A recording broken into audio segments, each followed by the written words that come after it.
하루 세끼는 거짓말이었다? 안녕하세요 여러분. 오늘도 영상 시청해주셔서 감사합니다.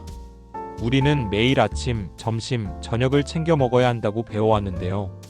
밥은 제때 챙겨 먹어야 해 라는 말을 귀에 딱지가 않도록 들어보신 분들 많으시죠? 하지만 과연 이 하루 세끼 식사가 정말 우리 건강에 최선일까요? 오늘은 이 흥미로운 주제에 대해 깊이 있게 알아보도록 하겠습니다. 우선 우리의 식사 패턴이 어떻게 변화해 왔는지 그 역사부터 살펴볼게요. 놀랍게도 하루 세끼 식사는 그리 오래된 관습이 아니라는 사실 알고 계셨나요?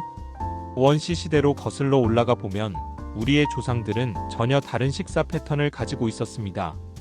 수렵 채집인들은 식사 시간이 정해져 있지 않았어요.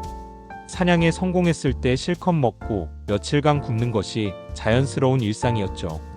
최근 연구에 따르면 우리 인체는 이런 불규칙한 식사 패턴에 놀라울 정도로 잘 적응되어 있다고 합니다. 특히 흥미로운 점은 네안데르탈인의 치아 화석 연구 결과인데요. 계절에 따라 완전히 다른 식단을 가졌다는 것을 보여줍니다. 여름철에는 과일과 채소가 주된 영양 공급원이었고 겨울철에는 주로 고기를 통해 영양을 섭취했다고 해요. 이런 유연한 식습관이 인류의 생존에 큰 도움이 되었다고 합니다. 농경 시대가 되면서 식사 패턴에도 변화가 생겼습니다. 하지만 여전히 하루 세끼와는 거리가 멀었죠. 농번기에는 해가 뜰 때 한 끼, 해가 질 때 한 끼, 이렇게 두 끼를 먹는 것이 일반적이었습니다. 특히 우리나라의 경우 조선시대의 기록을 보면 더욱 흥미로운 사실을 발견할 수 있는데요. 양반들은 하루 두 끼를 먹는 것이 일반적이었고 오히려 하루 세 끼를 먹는 것은 격이 떨어지는 행동으로 여겨졌다고 합니다. 그렇다면 우리가 익숙한 하루 세 끼 식사는 언제부터 시작된 걸까요? 바로 산업혁명 이후입니다. 공장에서 일하는 노동자들의 규칙적인 근무 시간에 맞추기 위해 식사 시간도 규격화된 것이죠. 아침 9시 출근, 12시 점심시간 6시. 퇴근이라는 일과가 정착되면서 자연스럽게 하루 세 끼 식사가 표준이 되었습니다. 놀랍게도 이것은 건강을 위해서가 아니라 단순히 작업 효율을 위해 만들어진 시스템이었던 거죠.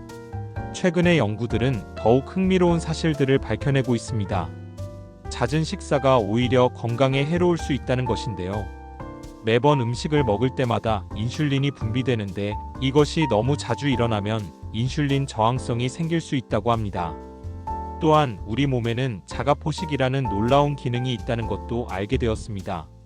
일정 시간 동안 음식을 먹지 않으면 몸이 오래된 세포를 분해해서 에너지원으로 사용하는데 이 과정이 노화 방지와 질병 예방에 도움이 된다는 연구 결과들이 나오고 있죠.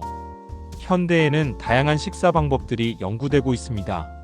16시간 공복을 유지하고 8시간 동안만 식사를 하는 168단식, 하루 한 끼만 먹는 OMAD, 일주일에 5일은 평소대로 먹고 2일은 칼로리를 크게 줄이는 52 다이어트 등 다양한 방법들이 각광받고 있죠. 그렇다면 결론적으로 우리는 어떻게 해야 할까요? 가장 중요한 것은 나에게 맞는 방법을 찾는 것입니다. 아침형 인간이라면 아침을 든든히 먹고 저녁형 인간이라면 저녁에 집중해서 먹는 것이 좋을 수 있습니다. 무조건 하루 세 끼를 고집할 필요는 없다는 것이죠. 자신의 생활 리듬, 건강 상태, 운동 여부 등을 고려해서 가장 편안한 식사 패턴을 찾아보세요. 우리 몸은 생각보다 훨씬 더 유연하고 적응력이 뛰어납니다. 중요한 것은 정해진 틀에 얽매이지 않고 자신에게 가장 잘 맞는 방식을 찾아가는 것이에요. 여러분, 오늘 영상은 여기까지입니다. 우리가 당연하게 여겼던 하루 세 끼 식사에 대해 새로운 시각을 가지게 되셨나요? 다음 영상에서는 최적의 식사 시간대에 대해 더 자세히 알아보도록 하겠습니다. 영상이 도움이 되셨다면 좋아요와 구독 부탁드립니다. 알림 설정도 해두시면 새로운 영상을 가장 먼저 만나보실 수 있어요. 그럼 다음 영상에서 만나요. 바이바이.